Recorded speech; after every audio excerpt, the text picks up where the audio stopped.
İçinizdeki yüceliği selamlıyorum. Bugün annelik hakkında konuşmak istedim. Annelik elbette ki bu gerçek olarak algıladığımız hayat denen bu oyundaki en kutsal rollerden, en kutsal ifadelerden biridir. Tanrı'nın kendi içinde var olduğunu hatırlamanın en güzel ve en kolay yollarından biridir. Tanrı koşulsuz sevgidir. Her şeyi ve herkesi kendinden var eder. Tüm varoluşu kendinden var eder ve onu koşulsuz ve beklentisiz bir sevgiyle kucaklar ve öylesine sever.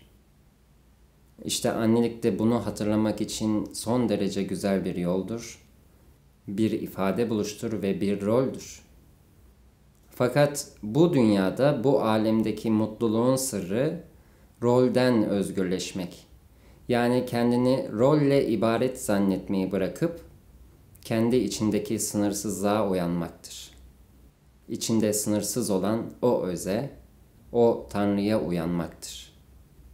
İşte öyle bir halde özgürlük hissi var olur.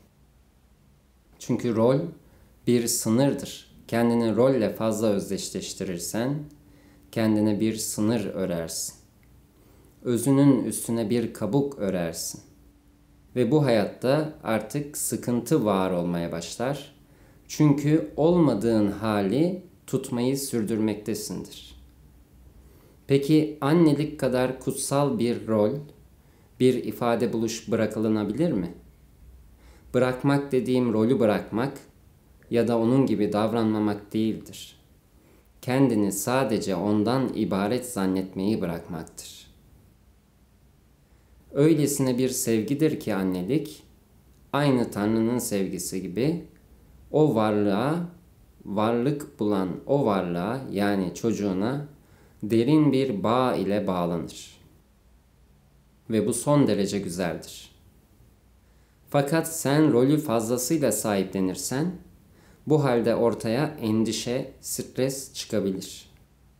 Sen onun yaratıcısı değilsindir. Bir anne, bir çocuğun yaratıcısı değildir.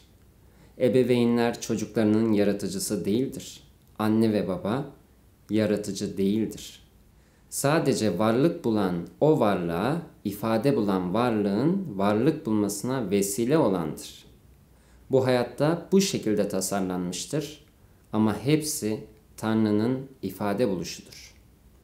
Ve hepsini yaratan, yani aslında bir varlık olarak ifade bulan o güzel parçanın, yani aslında bir görüntünün, o varlığın varlık bulmasını sağlayan şey yaratıcıdır. Ve onun tek sahibi de odur. Ne annesidir ne babasıdır. Fakat zihin bu duygudan, yani bu koşulsuz sevgi halinden, yani Yaradan'ın yaratıcılığına vesile olmaktan öylesine beslenir ki bir sahiplenme ortaya çıkarır. İşte bu sahiplenmeyle bu benim çocuğum demeye başlarsın ve benim çocuğum dediğinde onu sahiplenirsin. Ve bir varlığın sahiplenmek öylesine derin ve öylesine yüksek bir sorumluluk almaktır ki bu bir süre içinde yüke dönüşür. Bu altından kalkınamaz bir yük gibi algılanır. Ve işte o halde onun için fazla mücadele ederken kendini bir halde bulabilirsin. Onun sağlığından sorumlu olduğunu, onun okulundan sorumlu olduğunu, onun hayatından sorumlu olduğunu, hatta o varlığın ileride vereceği kararlardan sorumlu olduğuna dair bir illüzyon yaratırsın. Onun tüm sorumluluğu onun içinde var olan Yaradan'dadır ve o tüm sorumlulukların üstesinden gelecek olandır. Senin yapacağın şey ise sadece sana sunulmuş, bir lütuf olarak sunulmuş o sevginin tadına varmak, içindeki o sevgiyi parlatmak, o sevginin ortasına çıkmasına izin vermektir. O sevginin ortaya çıkmasına izin vermek için de sahiplenmeyi ve endişelenmeyi bırakmak yeterlidir. Çünkü o senin lütufundur ve sana verilmiştir. Yaradan'ın yaratıcılığına vesile olmak sana verilmiştir. Bu yine senin isteğinle olmuştur ve son derece kutsaldır. Ve fazla sahiplenmeyi ve endişelenmeyi bırakır isen zaten doğal olan o sevgi parlamaya başlar. Ve bir çocuğun, yani burada varlık bulan o varlığın tek ihtiyacı sevgidir. Çünkü sevgiden var olmuştur ve burada sevgi olduğunu unutmayı oynamaktadır. Onun içindeki Tanrı sevgi olduğunu unutmayı seçmiştir burada. Ve senin sevgin, senin koşulsuz sevgin, onun da sevgi olduğunu ona hatırlatacaktır. Yapılacak en güzel şey budur. Tüm eğitimlerden, tüm öğretilerden değerlidir. Verilecek tüm bilgilerden değerlidir. Çünkü sevgi ona onun olduğu özü hatırlatacaktır. Sevgi ona zaten onun olduğu şeyi hatırlatacaktır. O tüm bilgilerin ve onun için yapılacak tüm şeylerden değerlidir. Burada bu anlattıklarımdan hiçbir şekilde sorumluluk alınmaması ya da ortada varlık bulan bu küçük varlığın için bir şeyler yapılmaması anlamına gelmez. Sadece yapmak için onunla ilgili fazla sorumluluk almayı ya da onun içinde de bir yaradan olduğunu unutup onun hiçbir şey yapamadığını dair illüzyonu ortadan kaldırmaktır. O da son derece bilinçli bir varlıktır ve onun içinde de senin içinde olan öz ile aynı öz mevcuttur. Onun tüm sorumluluğunu almak zorunda değilsindir. Onun içinde de istekler belirecektir. Onun içinde de belli kararlar belirecektir. Onun kendine var ettiği belli yollar olacaktır.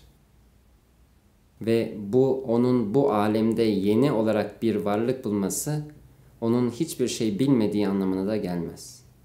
Bunların hepsi zihnin ayrımcı düşüncesinden kaynaklanır. Bu hayatın gerçek olduğuna dair inançtan kaynaklanır. Bunların hepsi kendi içinde Yaradan'ın var olduğunu unutmaktan kaynaklanır. Eğer kendi içinde bir Yaradan var ise ve her şey ondan var olmuş ise ve o yücelerin en yücesi ise, o zekaların en yüksek zekası ise, o halde her varlık zaten yüce bir zekadan yaratılmıştır. O halde her şey zaten her varlıkla olması gerektiği halinde ifade bulmaktadır. O ki tüm güvenlerin ve tüm huzurun kaynağı değil midir? Ve eğer o güvenin kaynağı ise, o halde o kaynakta o varlığın içindeyse, nasıl ki her bir varlığın içinde o var ise, o halde zaten ortada endişe duyulacak bir şey yoktur. Nasıl ki kuşa yemeğini veriyorsa, ona da her ihtiyacını karşılayacaktır. Her şeyi bir ebeveynin kontrol etmeye çalışması, çocuğa yapılan bir iyilik değil, onu da stres ve baskı altına sokmaktır. Aynı zamanda fazla korumacı bir ebeveyn olduğunda, o varlığa sen içindeki öz ile ayrısın demektedir. Ve ona sen kurban rol oynayabilirsin çünkü bu alemde senin her ihtiyacını ben karşılayacağım demiş olabilirsin. Bunu dediğinde o içindeki öze güvenmekten ve kendini hatırlamaktansa bu dünyanın gerçekliğine gömülür ve sürekli olarak dış dünyada gözüken şeylerden bir şey beklemeye başlar. Bu bir kurban rolüdür. Sen çocuğunla ilgili fazla bir sorumluluk alır isen, yani ona güvenmez, onun tüm sorumluluğunu kendin üstlenmek istersen, bu halde karşı tarafında yansımalık yapan da senin oynadığın role hizmet edecektir. Ve o da dış dünyadan bekleyen ve dış dünyaya sorumluluklar yığan bir rol oynamaya başlayacaktır. Ve böylesi bir şey de kendini unutmaktır. Elbet kendini hatırlama gerçekleşecektir. Çünkü sevgi daima vardır. Sen ne kadar yanlış olarak algıladığın şeyler yaparsan yap, burada o sevgi sürer. Ve o sevgi burada sürdüğü sürece yapılan yanlışta hiçbir şey yoktur. Bütün bu anlattıklarıma rağmen istediğin kadar sahiplenebilirsin, istediğin kadar tutunabilirsin. Yaptığın ne kötü bir annelik vardır, ne de kötü bir babalık vardır. Yapılan hiçbir şey doğru ya da yanlış değildir. Kötü yapılan da bir şey yoktur. Kalbindeki sevgiyi koruduğun sürece yapılacak olanı zaten yapmış olursun.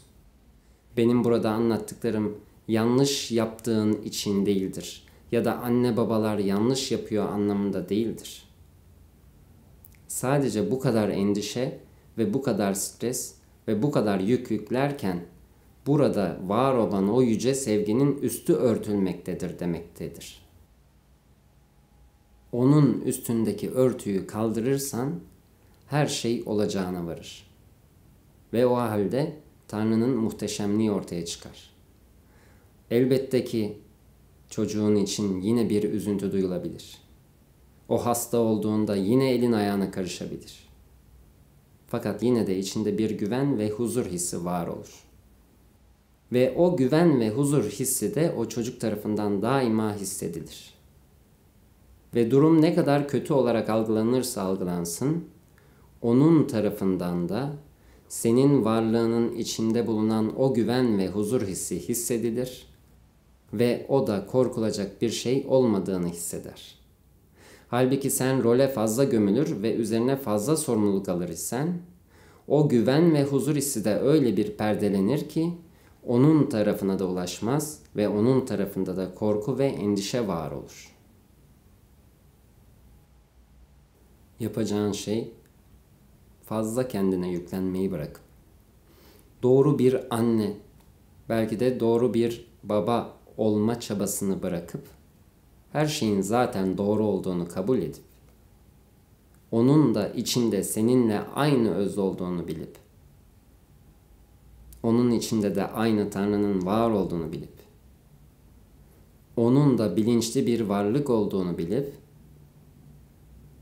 ve içindeki o Tanrı'nın her şeyin koruyucusu olduğunu bilip her şeye ihtiyacı olarak geldiğini bilip rahatlamaktır.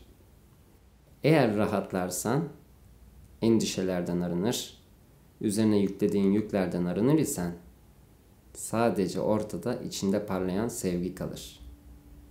Diğerleri o sevginin üstündeki kırıntılardır. Yapılan tüm eylemler, tüm duygular, tüm düşünceler o sevginin üstündeki kırıntılardır. Kırıntılar kalktığında o yücelik ortada kalır.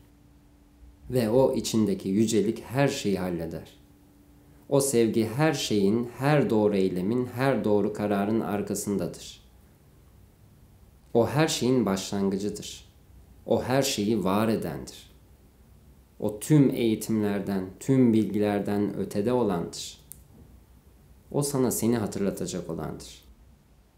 Sen saf sevgiyken hatırlayacağın başka ne vardır?